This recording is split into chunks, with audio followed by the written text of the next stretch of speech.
Bonjour à tous et ravi de vous retrouver. Tout de suite les prévisions météo d'Evelyne Delia. Il n'y a plus que 2 départements en vigilance crue et inondation. Vous les voyez sur cette carte, la Charente-Maritime et la Gironde. Cet après-midi, il y aura beaucoup de soleil, mais avec du vent près de la Méditerranée, de belles éclaircies au pied des Pyrénées. Ailleurs, des nuages, surtout dans le nord-est avec quelques averses. Les températures, pas plus de 13 degrés à Langres-et-Cherbourg, 16 à Paris et Clermont-Ferrand, 22 à Marseille et jusqu'à 23 à Nîmes et Perpignan. Une météo donc mitigée d'une région à l'autre et cela se voit sur les marchés. On est vraiment en ce moment dans un entre-deux, des fruits de printemps, des légumes d'hiver, 2 saisons sur les étals. Nicolas et Manon Modicom l'ont constaté ce matin sur le marché de Niort, grand vainqueur de notre concours l'an dernier. Sur le marché de Niort ce matin, les poireaux et autres choux-fleurs sont bien présents sur les étals. Les légumes d'hiver ont encore la cote, mais sont fortement concurrencés par les petits nouveaux du printemps, comme les radis ou les carottes nouvelles. Certains se laissent guider par leur instinct. Moi, je m'inspire du moment et je prends au feeling, en fait. Donc, à l'hiver, je crois qu'il y a des épinards. Mais pour d'autres, il faut déjà faire preuve de patience avant les légumes d'été. Et puis on attend les haricots verts, on attend les tomates. Pour ce maraîcher des Deux-Sèvres, la période est charnière. Il faut encore composer avec la fin de l'hiver et proposer la récolte de saison. De fraîcheur, des choses nouvelles. Les légumes d'hiver, là, ils en ont un peu ras-le-bol. Donc tout ce qui est nouveauté, ça plaît toujours bien en ce moment, cette saison. Et s'il y a un légume emblématique sur le marché de Niort en ce moment, c'est bien l'asperge. On se presse devant le stand de ce producteur venu de Gironde. Ces asperges partent comme des petits pains. C'est le moment. C'est un produit de saison, c'est un petit peu comme les fraises, voilà. Et ses clients apprécient. C'est bon, donc puis on a le choix, les asperges vertes, les asperges blanches, les pointes. Mais la concurrence est rude. À côté, ces fraises attirent l'œil des acheteurs. Et certains se laissent séduire. Très tenté par celles-là qui sont bien mûres, là. Je crois que ça nous fera un bon dessert. Et dans quelques mois, les cerises, les abricots ou les pêches feront leur apparition. D'autres couleurs et d'autres saveurs. Premier titre de l'actualité, l'inquiétude et la colère des employés d'ArcelorMittal. Ils viennent d'apprendre que le numéro 2 mondial de la sidérurgie va supprimer plus de 600 postes en France sur 7 sites. Des salariés se sont mobilisés dès ce matin, notamment à Grande-Synthe, dans le Nord, où tout le monde connaît quelqu'un qui y travaille. Sébastien Ambert et Marion Fiat. Bonjour madame. Pour le 1er mai, la défense de l'industrie de nos usines ArcelorMittal.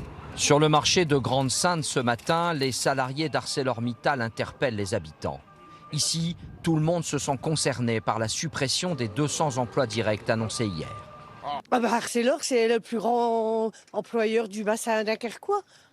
Mon mari a travaillé à Arcelor. Mon père, par exemple, il a fait toute sa carrière là. J'ai des beaux-frères qui travaillent à Arcelor aussi. Donc c'est sûr que, voilà. Les suppressions d'emplois concernent aussi tous les sous-traitants. Ici, l'inquiétude est grande. À l'époque, on disait que c'était le poumon de Dunkerque. On disait Arcelor tous, Dunkerque est malade. Aujourd'hui, ils toussent pas. Aujourd'hui, il est plus que malade. Certains salariés qui ne sont pas d'Arcelor sont venus prêter main forte, comme Gauthier, qui travaille à l'hôpital de Dunkerque. Ça représente plus de 20 000 emplois sur le bassin dunkerquois, donc c'est important pour nous de défendre ces emplois. Tôt ce matin, devant l'usine, les syndicats ont informé les salariés du sort qui leur était réservé. À Dunkerque, ce sont 177 emplois qui seraient concernés sur les 3000 salariés du site. C'est tuer nos usines, c'est honteux, c'est honteux. Et j'ai mal pour mes collègues. J'ai mal pour moi de finir ma carrière dans ces conditions-là, ça fait mal. Du côté des réactions politiques, la colère des élus locaux est perceptible. Rien qu'en 2023, ArcelorMittal a touché 298 millions d'euros d'aide publique et l'État s'était engagé à verser 800 millions d'euros pour aider le site à se décarboner. Alors, pour le président de la communauté urbaine, l'usine est plus importante que Mittal. Si, comme vous posiez la question tout à l'heure, ArcelorMittal ne s'engage pas sur des investissements, il faudra envisager toutes les autres solutions pour garder notre capacité de production. Si ce n'est pas ArcelorMittal, ce sera quelqu'un d'autre ou on le fera nous-mêmes. Mais désormais, c'est une réponse européenne que l'on attend ici, grâce notamment au plan acier, qui est une mesure de protection contre l'acier chinois, entre autres. Depuis hier soir, la menace d'une semaine noire autour du 8 mai se précise. Les négociations entre les syndicats et la direction de la SNCF n'ont rien donné. Voyons donc à quoi il faut s'attendre et comment les voyageurs qui ont prévu de se déplacer à cette période peuvent s'organiser. Tiffaine Leproux, Julie Subit et Paul Bouffard. Vous étiez tous au fait ce matin en gare, des préavis de grève déposés la semaine du 5 mai. Enfin, il a quand même fallu le rappeler à Laurence, qui va devoir revoir ses plans. Vous m'en parlez, je viens de fixer un rendez-vous à Paris. Vous voyez, vous me rappelez qu'il y a grève. Donc il va falloir peut-être que je change mon rendez-vous. Elle, qui voyage toutes les semaines pour son travail, va donc sans doute annuler son train et opter pour la visioconférence cette semaine-là. Les syndicats, qui réclament des revalorisations salariales, ont déposé 6 préavis de grève, le 5, 6, 7 mai, et pour le week-end du 9, 10 et 11. Jean-Michel et Nadine devront prendre un train de Paris vers la Saône-et-Loire le 5 mai. Pour l'instant, ils préfèrent ne pas s'en préoccuper. On fera le vide complet, on verra bien quand on arrivera. Ce sera la surprise. Ça sera la surprise, j'espère une bonne. On nous dit qu'il faut privilégier le train, tout ce qui est plus ou moins écologique, et finalement, on finit par prendre nos véhicules personnels. D'autres opteront peut-être pour le car, moins cher. En gare de Bercy ce matin, cette compagnie nous dit avoir enregistré des hausses de fréquentation sur son site ces derniers jours. On est à peu près à plus 40% en termes de recherche par rapport à une période normale, comme l'an dernier par exemple. Céline voyage pour la 2e fois à Clermont-Ferrand par ce moyen. En cas de grève, elle n'hésitera pas à réitérer l'expérience. C'est confortable, c'est moins cher. Il y a des pauses aussi, ce qui permettent aux enfants d'aller s'ébrouer dans la nature. Pour l'instant, la SNCF ne souhaite pas communiquer sur de potentielles annulations de billets. Les représentants du tourisme observent en revanche un impact net sur les réservations d'hôtels ou de camping.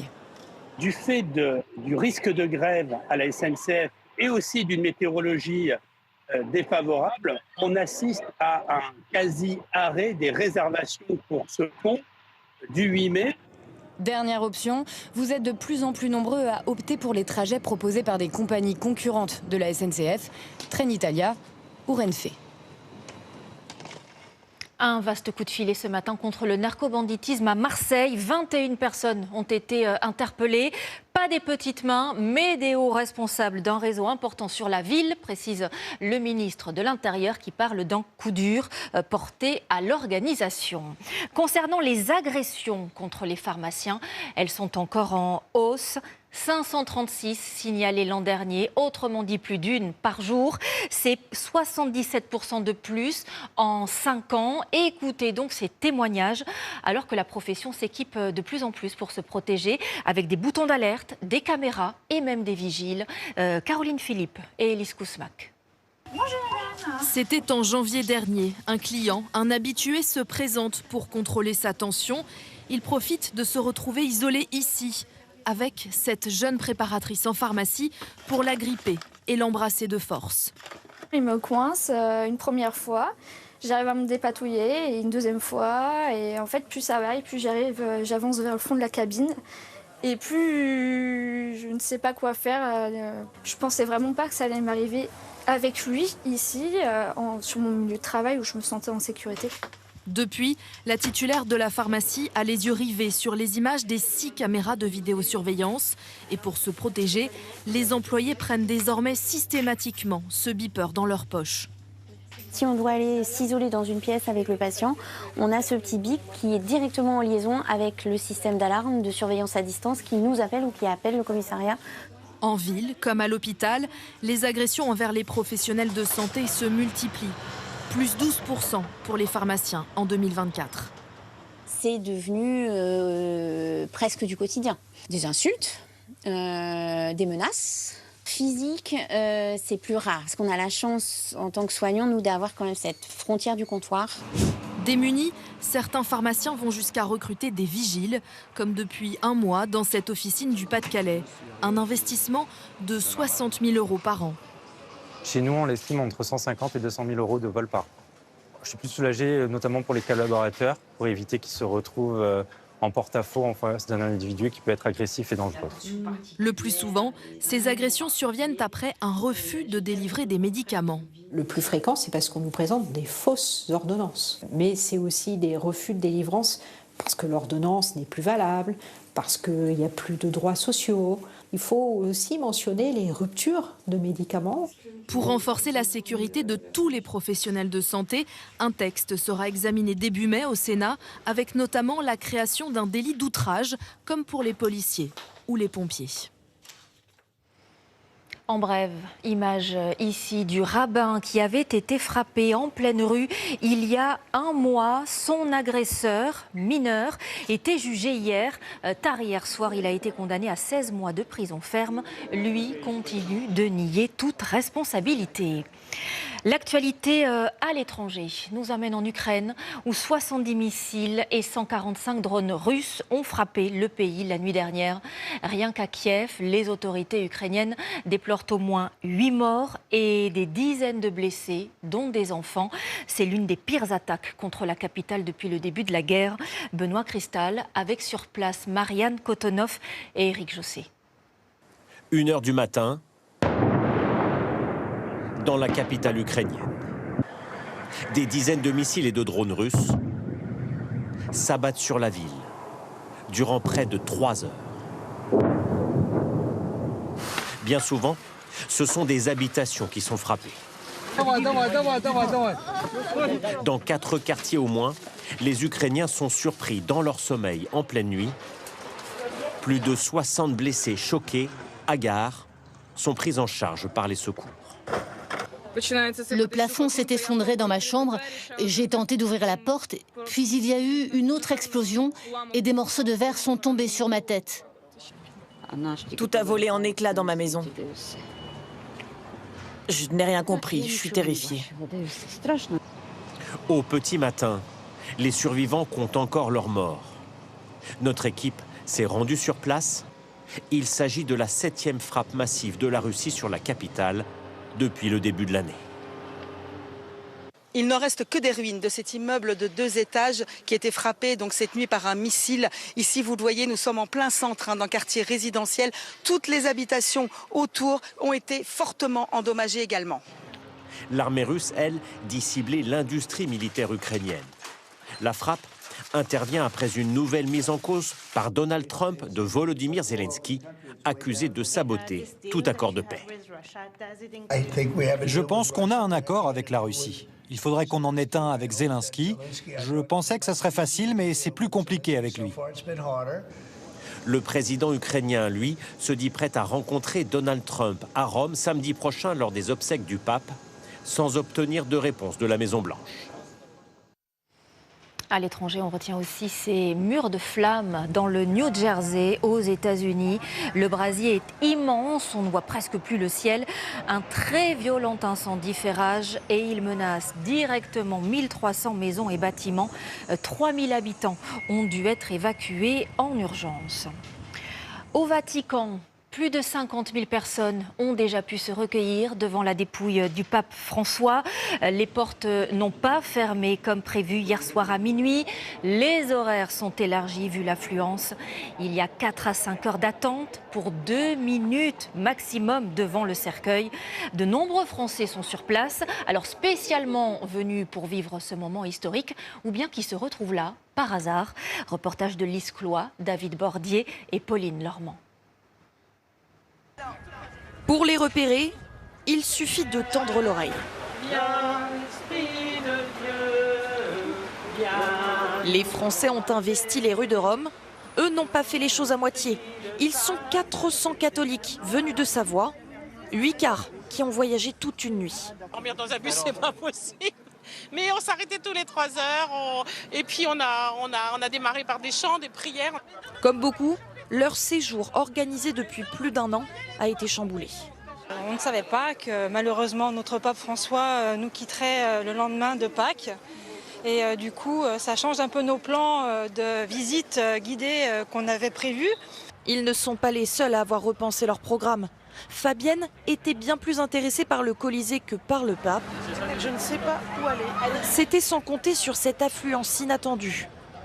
Et j'ai inversé mes 2 journées en fait. On m'a dit qu'il fallait venir avant 9h, même avant si possible. Et avec le décès du pape, il y a beaucoup de choses qui vont être... Ok, donc on m'a dit vas-y demain matin, ça sera mieux. Visiter, se loger, tout est devenu compliqué. Ce centre d'accueil pour pèlerins doit aiguiller les nouveaux arrivants. Beaucoup de groupes. On a un groupe de 250 là, qui est en routière. Le problème, c'est que nous, depuis des mois, on n'arrivait déjà plus à trouver des logements pour ce week-end. Donc les personnes qui nous sollicitent, on leur dit je suis désolée, il faut chercher un B&B plutôt en périphérie. Ils attendent au moins 1 millier de pèlerins français pour les funérailles. Effectivement, il y a du monde. Ouais. La foule, Mathilda, 9 ans, n'en a pas peur, ses parents non plus. Ils sont bien déterminés à assister à ce moment historique. C'est exceptionnel de pouvoir voir ça, pouvoir le vivre. C'est très important, surtout ici à Rome, en Italie. Je crois que je vais être excitée quand on entre dedans. Parce qu'après toutes ces heures d'attendre, ça va être bien d'être dedans. Leur patience a payé, ils nous envoient cette photo à l'intérieur de la basilique, après 2 heures d'attente, tout de même. Et pour suivre les funérailles du pape François samedi matin sur notre antenne, édition spéciale dès 8h avec Anne-Claire Coudray, Gilles Boulot ainsi que Margot Haddad et Darius Rochebain depuis Rome avec de nombreux invités. Poursuivons avec l'incroyable histoire de ce jardin, car son propriétaire renonce à des millions pour le garder. On sait que dans certains secteurs, les terrains se font rares. Le sien est idéalement situé à Saint-Laurent-du-Var. Des promoteurs multiplient les offres pour le lui acheter. Lui résiste et sa détermination, vous allez le voir, force le respect des habitants autour. Anouchka Fliller et Christine Guérard. Terrain pas à vendre, 5000 m², un verger. Les citronniers, il y en a une 30aine. Mais aussi 2 maisons, un potager. Avec une vue, évidemment, qui envie beaucoup de promoteurs. Des promoteurs qui insistent, reviennent chaque semaine avec des offres atteignant 5 millions d'euros. Mais Georges ne veut pas vendre, même pour tout l'or du monde. Tous les oliviers que vous voyez là, c'est moi qui les ai plantés un par un.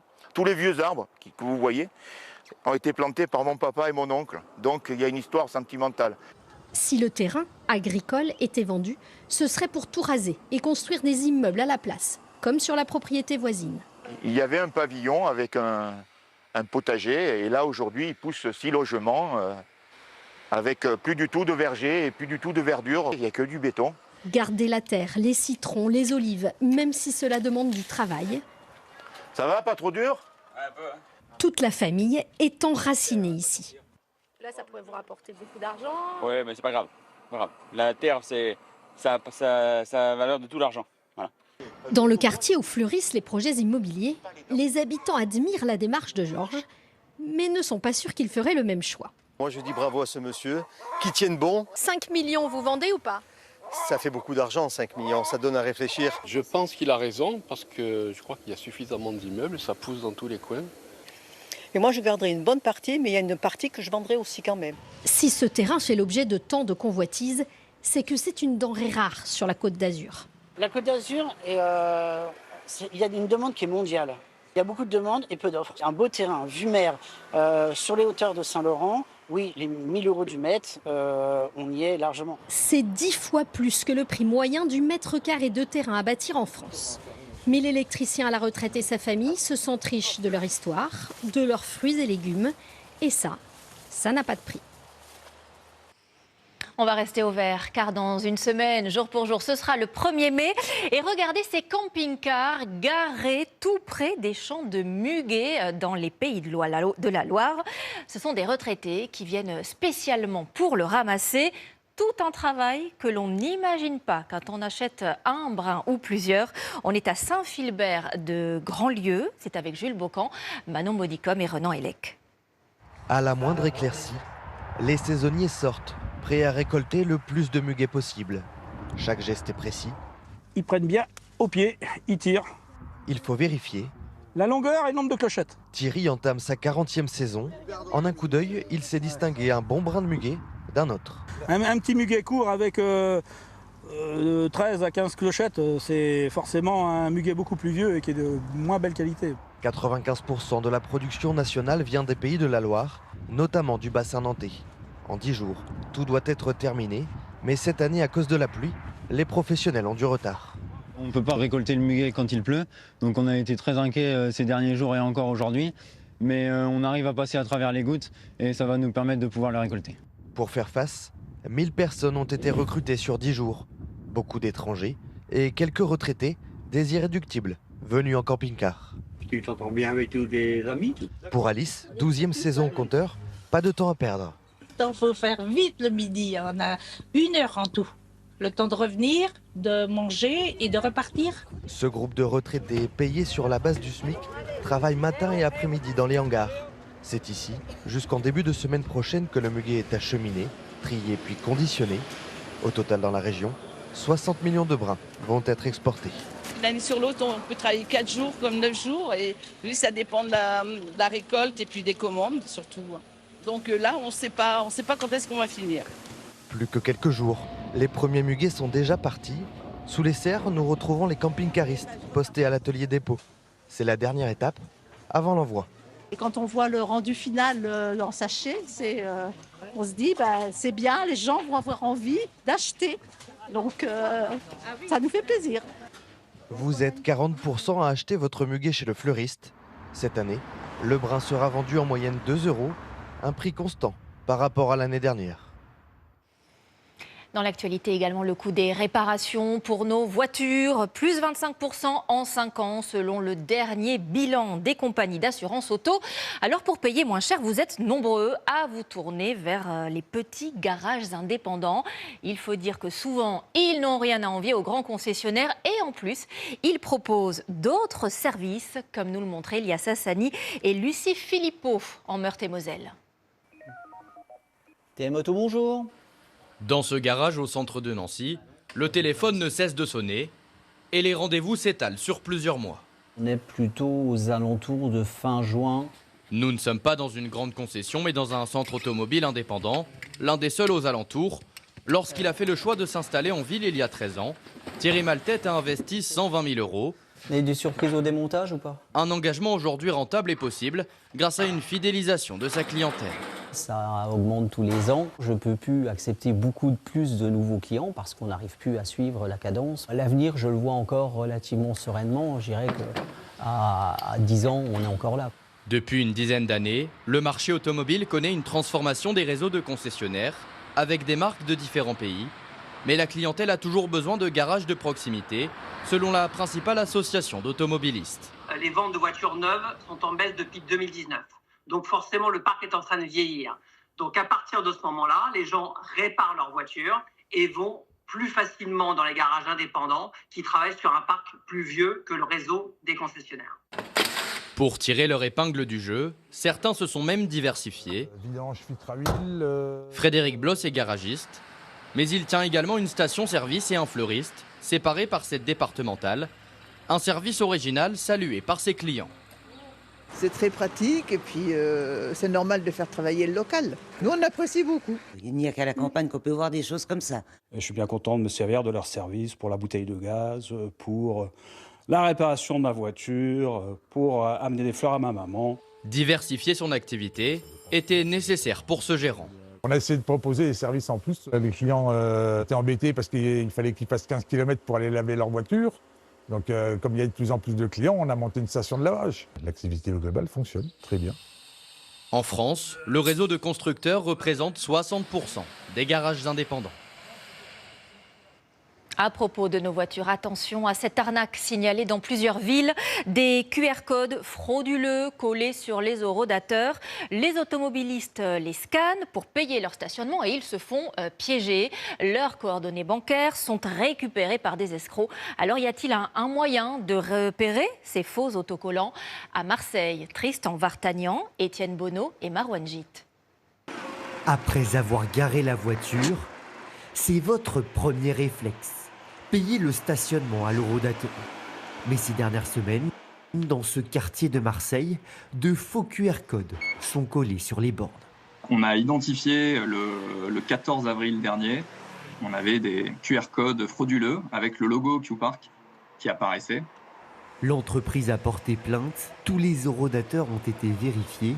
Fort heureusement, aucune victime n'a été recensée. Comment vous pouvez savoir que là, ce QR code, c'est un vrai? Alors là, vous me posez une colle parce que du moment où il y a le logo avec la ville de Marseille, c'est vrai que On pense que c'est le vrai QR code. On va essayer, par exemple, avec le doigt, de gratter un petit peu à ce niveau-là où il y a voilà, le QR code qui apparaît pour voir s'il n'y a pas une épaisseur supplémentaire et si c'est pas un faux qui a été collé par-dessus, quoi. L'arnaque est bien rodée. Les escrocs génèrent un faux QR code via une plateforme spécialisée qui renvoie directement vers un site frauduleux. Ce code vous est ensuite envoyé par mail ou est affiché sur un parc-mètre. La victime le scanne, entre ses informations bancaires. Pour le malfaiteur, il n'y a plus qu'à les récupérer. Je pense que j'aurais pu finir par mettre mes coordonnées par facilité et pas revenir à la borne à chaque fois pour payer des heures supplémentaires. Sur son site internet, la ville de Marseille lance l'alerte. Elle appelle les automobilistes à la vigilance. D'autres villes en France ont aussi été victimes de cette arnaque, comme Nice en juillet dernier. Ils sont malins, les arnaqueurs, parce qu'ils savent très bien que les gens honnêtes, c'est en essayant de faire bien qu'ils vont nous avoir. Les 750 eurodateurs ont été vérifiés et la ville a porté plainte. Pour ne pas tomber dans le piège, il est recommandé de payer directement sur la machine, par carte bancaire ou en espèces. Un espoir pour sauver les coraux et on le doit notamment à cet explorateur marseillais avec toute une équipe. Il a participé à une mission spéciale en Polynésie menée par l'UNESCO et le CNRS, une mission qui a permis de trouver plusieurs super espèces capables de résister aux canicules marines. Les images sont magnifiques, très prometteuses. Mathieu Perrault et Philippe Fontalba. C'est un atoll polynésien minuscule au milieu de l'océan Pacifique, mais qui renferme un grand secret pour les scientifiques. Sur ces images rapportées de Tatakoto par le photographe Alexis Rosenfeld, des dizaines d'espèces de coraux prospèrent. Pourtant, a priori, les conditions sont peu propices à leur survie. Ce lagon, c'est une cocotte minute, il est fermé, il n'y a pas de passage entre l'eau lagunaire et l'eau océanique, et les températures atteignent parfois jusqu'à presque 35 degrés.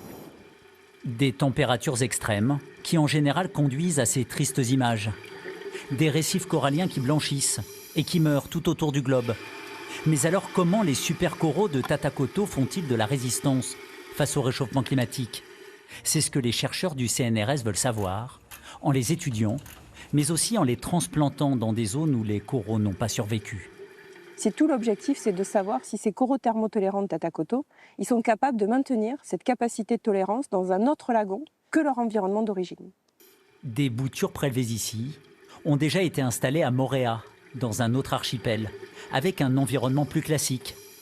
Si elles survivent là-bas, elles pourraient être utilisées à plus grande échelle pour restaurer les récifs endommagés. Tatakoto, c'est un coffre-fort biologique. C'est un bastion, et c'est le dernier bastion pour protéger les récifs coralliens. C'est un bel espoir, mais ce n'est pas une grande victoire, les coraux de Tatakoto. La grande victoire, c'est d'arriver à gérer notre climat, à baisser nos productions de gaz à effet de serre. Pour éviter que les phases de canicule marine ne continuent à s'enchaîner à un rythme toujours plus soutenu. Pour que l'espoir porté par ce petit paradis ne disparaisse pas lui aussi. Car personne ne sait pour le moment jusqu'à quand les coraux de Tatakoto pourront encore jouer les super-héros. Notre super-héros à nous, elle était facile. C'est c'est vous, gentil. Valentin Després, bonjour. Le super-héros du Trésor à vos côtés. On écoute aujourd'hui la question que nous pose Catherine. Elle habite Notre-Dame-de-Riez, en Vendée. Bonjour. J'ai déposé ma couette au pressing. Lorsque je l'ai récupérée, je l'ai mise sur mon lit. Elle avait rétréci 40 cm de chaque côté. Y a-t-il un délai pour déposer une réclamation? Puis-je demander l'indemnisation intégrale au pressing? Alors une question sur une mésaventure au pressing, quand une couette ou un vêtement a rétréci ou bien il ressort taché, abîmé, déchiré. Valentin, est-ce qu'on est forcément remboursé et pour quel montant ? Alors déjà, je me permets quand même de vous montrer l'état de la couette de Catherine. La voici sur son lit. Le problème, c'est qu'avant son passage au pressing, elle touchait le sol. Elle était beaucoup plus longue que ça. Forcément, c'est compliqué de la ravoir. Elle coûtait quand même plusieurs centaines d'euros. Donc pour Catherine, le pressing doit rembourser. Quelle est la règle ? Elle est simple. Le pressing est présumé responsable en cas de détérioration sur vos vêtements, votre linge de lit ou votre couette ici. Autrement dit, il a toujours tort, sauf s'il prouve le contraire. Et justement, il y a quand même plusieurs situations où il peut facilement se défendre. Expliquez-nous, lesquelles? Premier cas, si l'étiquette d'entretien de la couette ou sur le col de votre chemise, vous savez, ne comporte pas les bonnes indications de lavage. Forcément, ça induit en erreur. Ensuite, si le teinturier avait émis des réserves au moment du dépôt de vos vêtements, typiquement s'il avait dit à Catherine, attention, il y a un risque de rétrécissement de votre couette, bon bah là, elle était prévenue. Et puis, au moindre doute, il existe le CTTN, le Centre Technique de la Teinturerie et du Nettoyage, c'est près de Lyon. Oui. Ce sont en quelque sorte les experts du pressing. Et c'est donc ce centre qui tranche en cas de litige? Très souvent, oui, ça permet de mettre tout le monde d'accord. En général, il y a deux conclusions possibles. Soit le vêtement ou la couette était déjà fragile, un défaut de fabrication par exemple, ou bien il y avait le fameux défaut d'étiquetage, là, pas de faute du pressing. Soit l'article a été abîmé par une mauvaise action du teinturier, pas la bonne température de lavage par exemple. Là, il doit bien sûr indemniser. Bon, la couette de Catherine, justement, elle a été expertisée dans ce centre? Non, puisque le pressing a tout de suite reconnu son erreur. Mais c'est vrai qu'il y a quand même débat sur le montant de l'indemnisation. Alors, pour ça, la profession a mis en place un barème. Regardez, c'est très précis, c'est un tableau complet avec des montants par type de vêtements. Par exemple, pour 2025, c'est 76 € l'anorak, entre 25 et 47 € la chemise selon la matière. Et pour une couette 2 personnes, pour le cas de Catherine, entre 43 et 130 €. Mais peu importe la valeur réelle du bien? Alors si, c'est un barème qui est indicatif, c'est-à-dire que ça dépend aussi du prix d'achat de votre vêtement. Et puis à cela s'ajoute bien sûr un coefficient de vétusté en fonction de l'ancienneté. Et donc si je vous suis bien, ça veut dire que Catherine, elle peut réclamer entre 43 et 130 €. La fourchette est large quand même. Oui, et ça peut même aller au-delà si Catherine retrouve le fameux ticket d'achat de sa couette et que le prix était vraiment supérieur. N'hésitez pas, dans tous les cas, à la présenter. On adresse la réclamation au pressing le plus vite possible. Et si un accord n'est pas trouvé, là on contacte le médiateur de la consommation, évidemment, pour éviter une procédure judiciaire. Eh ben, merci beaucoup, Valentin. Direction maintenant cette terre sauvage où il y a davantage de chevaux et de taureaux que d'habitants, la Camargue. On peut y croiser ce virtuose de la voltige à cheval. Il faut dire que sur place, l'animal est un emblème. Il permet des balades et des découvertes que l'on n'oublie pas. Mathieu Perrault et Marwan Jit nous en font profiter. C'est l'un des meilleurs moyens de découvrir la Camargue. Parce qu'ils passent partout, parce qu'ils font partie de la vie d'ici. Ces chevaux gris au crin blanc sont incontournables. Nous voici embarqués avec eux dans une balade. À la montée, on pense à se pencher un peu en avant. Au milieu des marais. Ils sont petits, trapus, ils ont peur de rien. Donc ils sont faciles à manier, c'est bien agréable. Ça fait 2 fois que je monte, la première fois que je monte ici, en balade. Et c'est merveilleux, quoi. Voilà, on n'a plus envie de partir ni de s'arrêter. Et cela tombe bien, le territoire est vaste et préservé. C'est là que les chevaux Camargue s'épanouissent. Ils sont faits de mistral, de sel et de courage, selon les récits des anciens. On les reconnaît à leur couleur, mais aussi à leur signe distinctif sur le haut de la cuisse gauche. Une fois qu'il est né, il va grandir avec sa mère. À peu près vers l'âge de 8 mois, on va les sevrer. Donc c'est à ce moment-là où on va attraper les poulains pour la première fois de leur vie et on va les marquer au fer rouge. Sur ces terres de tradition, il y aurait plus de 10 000 chevaux de race Camargue en semi-liberté, selon les chiffres du parc naturel régional. C'est souvent la réflexion des gens, mais ici, il y a plus de chevaux que d'habitants. Et oui, on vit avec nos chevaux, nos taureaux, nos oiseaux et une belle météo pour aujourd'hui. Mais ce n'est pas toujours le cas. Les hivers sont souvent rudes et humides dans la région. Voilà pourquoi, malgré quelques tentatives, Patrick a renoncé à accueillir ici d'autres races de chevaux. Le Camargue, il a souvent les sabots qui sont beaucoup plus larges que d'autres races de chevaux pour se tenir dans les zones humides. C'est un cheval qui peut manger en apnée et c'est un cheval qui se nourrit d'une nourriture pauvre, quoi, en fait. La race Camargue est considérée comme l'une des plus anciennes du monde. Elle est devenue un véritable emblème, célébrée par des statues au Sainte-Marie-de-la-Mer, présente partout sur les cartes postales, utilisée par les gardiens pour guider les taureaux, et même dans des spectacles de voltige. Dans cet art, Lorenzo est une référence depuis plus de 30 ans. Certains en Camargue l'ont surnommé le fils de l'air, un virtuose qui aujourd'hui transmet sa passion dans son Académie internationale de voltige. Avec le bras, ceux qui ont envie. Donc nous, on recommande à partir de 5 ans. Voilà, c'est un bon âge, on commence à bien bouger. Et puis, la voltige, c'est vraiment très évolutif. Donc on peut commencer avec des figures toutes simples. D'abord, c'est au pas. On fait petit à petit, on va plus vite, au trot, au galop. Mais voilà, c'est très progressif. Donc il n'y a pas de limite en plus. Vers nous, le petit prince, vers nous, vers nous, vers nous. Ici, la relation avec le cheval est au centre de l'apprentissage. Qu'est-ce que tu préfères dans la voltige? Être avec les chevaux. Une histoire de confiance en l'animal, mais aussi en soi, qui se travaille notamment grâce à ce simulateur circulaire, le seul en France. Idéal pour répéter les figures les plus complexes, mais aussi pour débuter, même quand on n'est pas cavalier. On va essayer le debout. Donc là, tu mets les 2 pieds bien stables. Regarde un peu plus loin que par terre. Nous nous laissons tenter. Arrivé. Je vais y arriver. Je vais y arriver. Une petite victoire. Mais évidemment, il faudra attendre encore un peu pour se lancer sur un vrai cheval.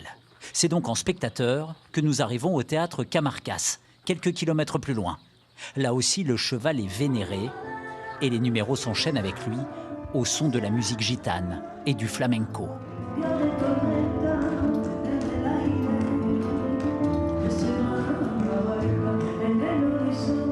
On a été bercés depuis notre enfance avec cette musique-là qui nous permet après, à cheval, de créer des émotions, de nous créer des émotions. Cette musique nous aide énormément.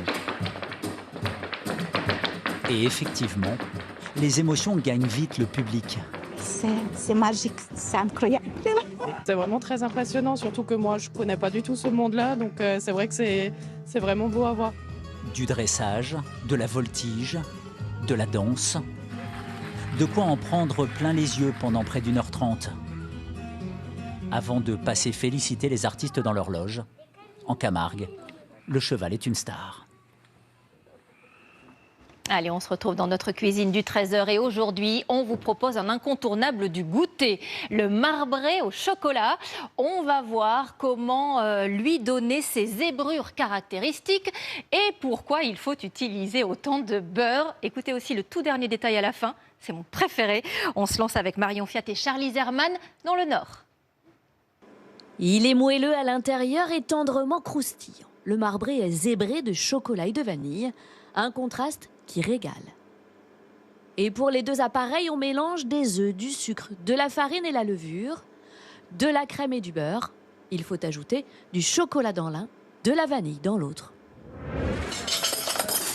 Et pour un cake savoureux, on ne lésine pas sur la quantité de beurre. Raphaël est notre pâtissier du jour. Il s'est rendu dans une ferme qui le fabrique encore de façon artisanale. Bonjour!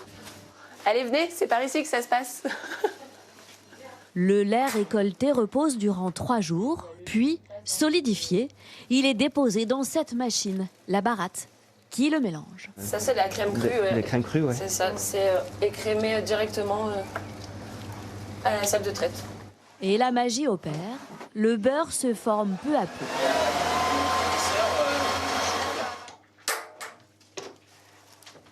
Puis récupéré. Et voilà, et du coup là vous avez vraiment le beurre. Il est moulé à la main. Pourquoi est-ce que c'est bon de manger du beurre? Parce que c'est bon le beurre. Si, c'est bon de manger du beurre parce qu'il y a justement la vitamine A qui est hyper important pour le corps. La vitamine A, c'est pour le système immunitaire, c'est ça? Oui, c'est ça. Le beurre, ça apporte du gras, donc ça apporte du goût déjà. Ça va donner un petit peu de moelleux, un peu de souplesse au gâteau. Ici, le beurre est vendu en direct, sur place. On ne peut plus frais. Et son goût est très différent de celui des grandes surfaces.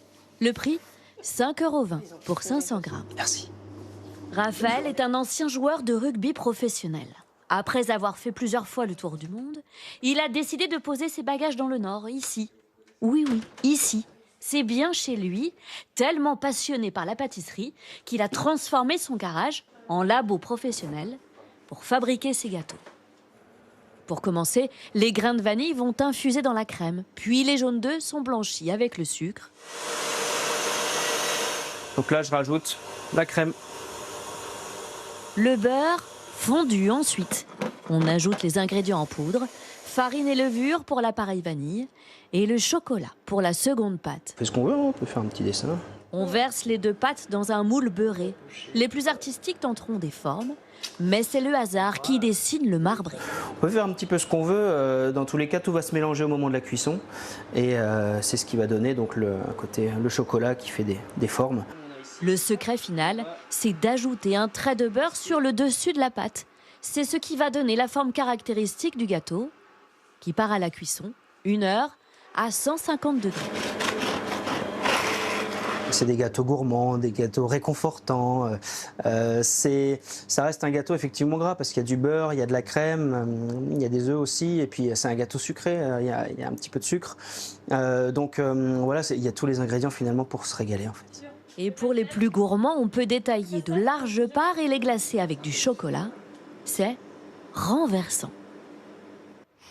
Ah oui, on valide, hein, le chocolat tout autour. Puisqu'on parle de dessert, regardez ce record qui vient d'être battu. Le plus long fraisier du monde est français. Réalisé hier soir à Argenteuil, 121 mètres de long.